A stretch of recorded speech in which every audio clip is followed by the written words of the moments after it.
Assalamualaikum warahmatullahi wabarakatuh. Saya lanjutkan lagi pembahasan matematika keuangan.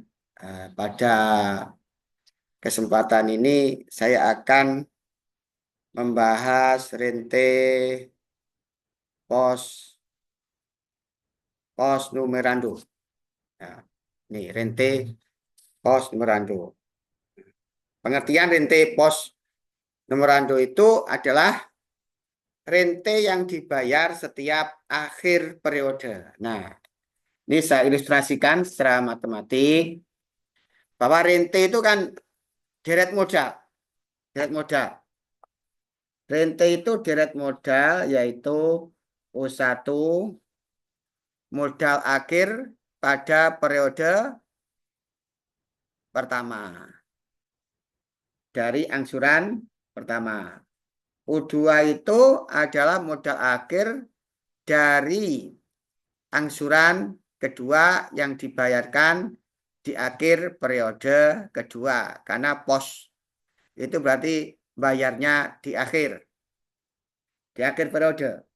Kalau U3 berarti apa? Modal akhir, nah, modal akhir U3 maksud saya, U3 ini modal akhir yang diperoleh dari angsuran ketiga yang dibayarkan pada akhir periode ketiga karena pos pada akhir dan seterusnya. Nah, sekarang SN itu coba sekarang karena dibayar di akhir periode, misalkan begini, ini periodenya tahun, dibayar di akhir tahun. Nah, berarti pada akhir tahun itu modalnya tetap belum berbunga. Nah, yang namanya adalah M, belum berbunga karena dibayar, misalkan periodenya akhir tahun, dibayar akhir tahun. Berarti di akhir tahun itu belum berbunga modalnya. Nah, ya. Ini juga begitu. Berarti ini sudah berbunga, bunga dari periode pertama ini. Nanti M1 plus P. Ini untuk U2. Untuk U3-nya nanti berarti M1 plus P pangkat 2. Kan begitu. Nah, coba perhatikan. Ini kalau kita amati ternyata selisih antara dua suku berdekatan U2 dibanding U1 itu kan M1 plus P per M ya 1 plus P. Nah, ini juga begitu. Selisih dari U3 sama U2 M1 P kuadrat per M1 plus P kan 1 plus P juga. Nah, karena ini nah, karena ini deret ini selisih dari selisih bukan. Maksudnya apa misalnya perbandingan dari dua suku berdekatan adalah sama. Jadi ini nanti adalah merupakan deret geometri karena selisih dari dua suku berdekatan. Karena perbandingan dari dua suku berdekatan itu sama. U2 dibanding U1 sama dengan U3 dibanding U2, yaitu siapa? P. Nah, P. Yaitu P. Perbandingan dari dua suku berdekatan. Nah, P ini siapa? P ini berarti R. Maksudnya adalah R, rasio. Rasio. Nah, rasio. Sementara ini siapa? Ini adalah A-nya. M ini adalah A-nya, suku pertamanya. Karena nanti deret geometri, maka menggunakan rumus ini untuk menentukan nilai akhir rente. Nah, untuk nilai akhir rente itu menggunakan deret geometri. Tetapi beda dengan pranumerando. Kalau pranumerando, seperti yang saya jelaskan kemarin, A-nya itu adalah M dikalikan 1 plus P. Tapi kalau ini, A-nya nanti adalah M. Modal awal. Sementara R-nya sama dengan pranumerando, yaitu 1 plus P. Ya, jadi A-nya adalah M, R-nya 1 plus P. Karena ini merupakan deret geometri. Nanti menggunakan rumus Sn sama dengan A dikalikan R pangkat N min 1 per R min 1. Menggunakan rumus itu. Karena merupakan deret geometri.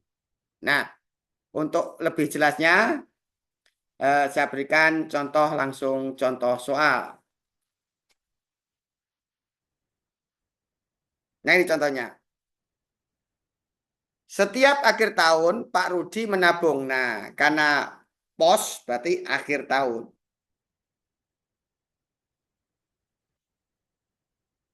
Karena pos itu akhir tahun. Nah, diketahui contoh dua ini. Berarti modalnya adalah 20 juta. 20 juta. Kemudian suku bunga majemuk per tahunnya 2,4, sorry. P-nya itu sama dengan suku bunga itu P 24%. Nah, yang ditanyakan kan jumlah tabungan Pak Rudi di tahun 25 sampai 2028. Berarti kan deret modal. Deret modal itu suku yang pertama itu U1 itu adalah modal akhir dari angsuran pada bulan 2025. Nah, gitu ya. Terus U2-nya nanti adalah modal akhir yang diperoleh dari angsuran periode kedua atau tahun kedua karena periodenya tahun. Dan seterusnya ini 3 sama U4.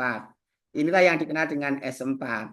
Jadi tabungan Pak Budi dari tahun 2025 sampai akhir tahun 2008 itu adalah U1, U2, tambah U3, tambah U4 ada S4.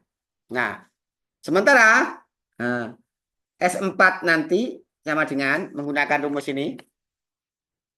Karena merupakan deret geometri menggunakan rumus ini. S4 berarti mengganti tinggal R-nya dengan 4, N-nya dengan 4, N-nya dengan 4 maksud saya. N-nya diganti 4 karena S4.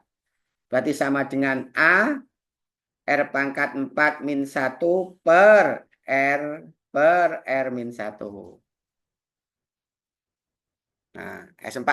S4 itu bisa ditentukan kalau A-nya tersedia, R-nya tersedia. Berikutnya berarti menentukan A-nya siapa. Karena pada pos nomorando A-nya itu adalah M tadi saya jelaskan. A-nya adalah M. A adalah M. M-nya siapa? 20 juta. Kemudian R-nya siapa? Pada pos nomorando R-nya adalah 1 plus P. Selisih dari dua suku berdekatan tadi adalah 1 plus P. 1 plus P berarti 1 plus P-nya kan 2,4. Berarti 0,024 R-nya. Nah, dari sini kita bisa menentukan S4. S4 nanti sama dengan katanya A-nya 20 juta. Itu.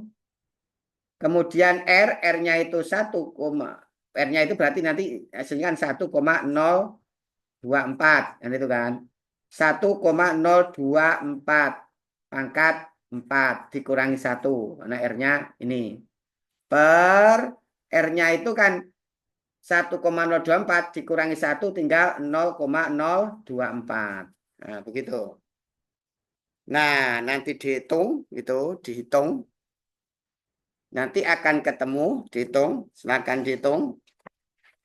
Dihitung nanti akan ketemu 82.926.365. Jadi dari sini kita bisa mengambil kesimpulan Pak Rudi itu kalau menabung itu akhir tahun pada tahun 2025, akhir tahun 2025 sebesar 20 juta. Kemudian suku bunganya 2,4% per tahun ini. Per tahun ini. Nah, per tahun ya, maksudnya per tahun ini, per tahun. Belum tertulis tahunnya per tahun. Nah, maka nanti setelah 4 tahun, yaitu setelah tahun 2028, uangnya Pak Rudi itu sebesar ini. Besar ini. Berarti dari sini kita bisa menyimpulkan yang berbeda dari yang ditanyakan itu. Awalnya uangnya kan 20 juta. Setelah 4 tahun ditabung ternyata jadi 82 juta 926 36. Jadi ini. Jadi setiap bulan itu menabung, Pak Budi setiap bulan itu menabung 20 juta. Nah, menabung 20 juta, 20 juta, 20 juta. Tapi ini sudah berbunga. Ini sudah berbunga, itu sudah berbunga. Seperti itu. Ya. Artinya nabungnya itu tiap akhir tahun selama 4 tahun. Ternyata uangnya menjadi 82 juta 926.365. Itu aja kali ini. Nah, ini diberi soal latihan. Nah, ini latihannya. Soal nomor 3 sebagai latihan. Kemudian soal nomor 4. Nah, itu saja dari saya kali ini. Semoga ada guna dan manfaatnya. Saya akhiri. Assalamualaikum warahmatullahi wabarakatuh.